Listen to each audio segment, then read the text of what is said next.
আসসালামু আলাইকুম দর্শক, সবাই কেমন আছেন? আশা করছি ভালো আছেন। আজকে আমাদের এই দ্বীপ অঞ্চল হাতিয়ার যে আজকে আমি কথা বলতেছি আমাদের যে পানির সংকট নিয়ে। আসলে শহর অঞ্চলে কিন্তু পানির সংকট এখন দেখা গেছে যে আমাদের বাংলাদেশ দ্বীপ হাতিয়া নোয়াখালী জেলার অন্তর্গত দ্বীপ হাতিয়াতেও কিন্তু পানির সংকট আপনারা দেখতেছেন। আমার ব্যাকগ্রাউন্ডে যে হিসেবে দেখতেছেন এটি এলো এটা আমাদের বেড়ির উপরে যে একটা বেড়ির ভিতরে যে একটা খাল, ওই খাল কিন্তু আমাদের এখানে এই জমিন গুড়াতে দেখতেছেন যে এখানে শত শত হাজার হাজার পশু বা গরু ছাগল এখানে ফালা হয়, ভেড়া বকরি। তো সবার পানি খাওয়ার জন্য কিন্তু উপযুক্ত আমাদের এই খালটা। আসলে দেখতেছেন এই খালটা কিন্তু একবারে শুকাই গেছে, যে ইদারিং যে রৌদ্রর কারণে কিন্তু দেখা গেছে যে খালটা একবারে শুকাই গেছে।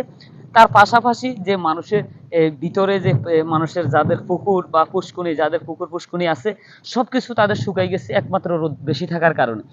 আর আমাদের এই অঞ্চলে এলাকাতে এই অঞ্চলের মাধ্যমে কিন্তু আমাদের এই সর্বগুলা দিয়ে সরকারি যে কলগুলা দিচ্ছে, ওই কলের মাধ্যমে আমরা কিন্তু গা গোসল করতে হয়।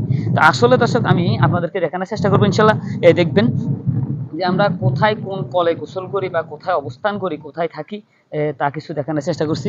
এই যে এই খালটা দেখছি, এই খালে কিন্তু আমরা আমাদের একমাত্র এই গরু ছাগলের পশু পানি খাওয়ার নির্ভর হলো আমাদের এই খালটা একমাত্র। এই যে আমি যে বেড়ির উপরে দাঁড়ায় আছি, কিন্তু আমাদের পাশে কিন্তু আবার নদী। আপনারা দেখতেছেন যে আমি অনেক নদীর দৃশ্যগুলো আপনাদেরকে দেখাচ্ছি। এই যে আমার পাশে কিন্তু নদী, নদীর পাশে কিন্তু আমাদের বেড়িটা। আমরা যে বেড়িতে অবস্থান করছি এটা কিন্তু আমাদের একবারে নদীর পাশে। আমরা এই বেড়ির মাধ্যমে অবস্থান করছি। আমাদের পাশে কিন্তু মেঘনা নদী। আসলে আমাদের এখন বর্তমানে যে বাংলাদেশের মাধ্যমে বিশেষ করে যে রৌদ্র পড়তেছে, রোদকে অপেক্ষা করে আজকে হাতিয়া দ্বীপ অঞ্চলে অনেক অনাবৃষ্টি হয়েছে এবং কি তুফানের আলামত দেখা দিয়ে গেছে। তো আসলে বাংলাদেশের মাধ্যমে কিন্তু বজ্রপাতে অনেক মানুষ মারা যাচ্ছে। আসলে আমি অনেক নিউজের মাধ্যমে দেখছি যে নিউজগুলা হয়েছে যে বজ্রপাত হওয়ার সময় কিন্তু আসলে মানুষ নিরাপস্থানে থাকার জন্য বারবার করে সরকারিভাবে তাদেরকে অনুরোধ করছে। তো আজকে আমি তাই আপনাদেরকে দেখানোর চেষ্টা করছি যে আমরা যে পানির সংকট নিয়ে কষ্ট করতেছি। দেখেন যে পানির সংকটের কারণে দেখছেন যে খালটা একবার শুকিয়ে গেছে। শুকানোর কারণে বা আমাদের এখানে পশু, যে গরু ছাগল, যে আমরা সব কিছুকে আমরা পানি খাওয়াইতে আমাদের কষ্ট হয়। আসলে যে রোদের কারণে, রোদের তীব্রতা অনেক বেশি থাকার কারণে আজকে আমাদের কষ্ট করা লাগে। আসলে তো আমি আপনাদেরকে দেখানোরও চেষ্টা করব যে আমাদেরকে যে বাংলাদেশ সরকার যে আমাদেরকে যেসব সহযোগিতাগুলো করছে, যে বাংলাদেশ সরকার যা আমাদেরকে যে বরাদ্দগুলো দিচ্ছে, আশা করি আমি আপনাদেরকে একে একে দেখানোর চেষ্টা করব যে আমরা এই পানির সংকট নিয়ে যেসব কষ্ট আমরা দ্বীপ এলাকার হাতিয়ার মানুষগুলো আমরা করতেছি, যে আমরা পানির সংকট নিয়ে যে বিপদে আমরা আছি, তা আমি বাংলাদেশ সরকারকে বিশেষ করে অনুরোধ করি, বলবো যে আমাদের এই অঞ্চলের মানুষের জন্য কিছু সুযোগ সুবিধা করে দেওয়া হয় পানির জন্য। আমাদের এই অঞ্চলে যে বাংলাদেশ সরকার যে আমাদেরকে যেসব কলগুলা বরাদ্দ করছেন, ওই কলে আমরা এখন এই গরমের মৌসুমে আমরা ওই কলে জীবনযাপন করা লাগে। আসলে দর্শক আজকে আমার এই ভিডিওতে সবকিছু দেখতে পারবেন অবশ্যই। আপনারা আশা করছি আমার ভিডিওটা দেখবেন, আপনাদের ভালো লাগবে। আসলে দর্শক অনেক প্রচুর বাতাস, বাতাসের কারণে আমার ক্যামেরা রাখতে হচ্ছে না দর্শক। আপনাদের দেখেন ভালো থাকবে দর্শক, আমাদের সাথে রাখুন। আমি হাতিয়ার আরো অন্যান্য দৃশ্যগুলো আপনাদেরকে দেখানোর চেষ্টা করব।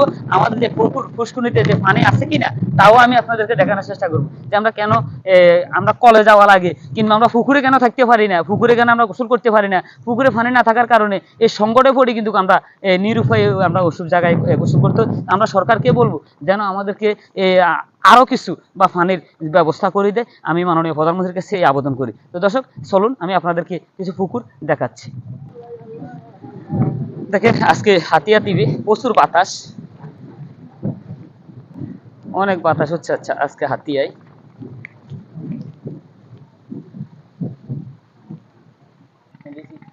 আসলে দর্শক আমার পিছনে ব্যাকগ্রাউন্ডে দেখতেছেন যে একটা পুষ্কুনি বা পুকুর।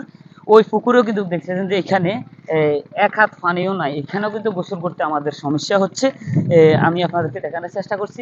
আরও অন্য পুকুরগুলো আছে, তাও আমি আপনাদেরকে দেখাবো যে আমাদের পুকুরগুলোতে যে পানি নেই। তো আমি মাননীয় প্রধানমন্ত্রীর কাছে কেন আবেদন করতেছি যে আমাদের এখানে আরও কিছু যেন টিউবওয়েল হয়, তাহলে আমাদের মানুষের জন্য উপকার হবে।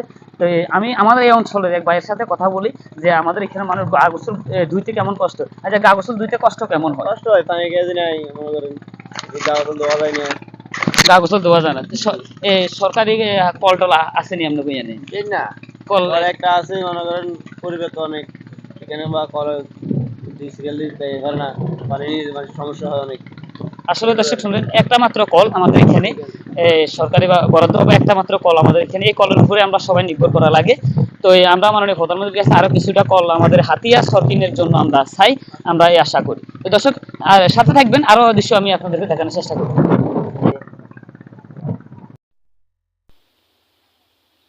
আসলে এটা একটি পুকুর, এই পুকুরে দেখতেছেন যে পানি নেই।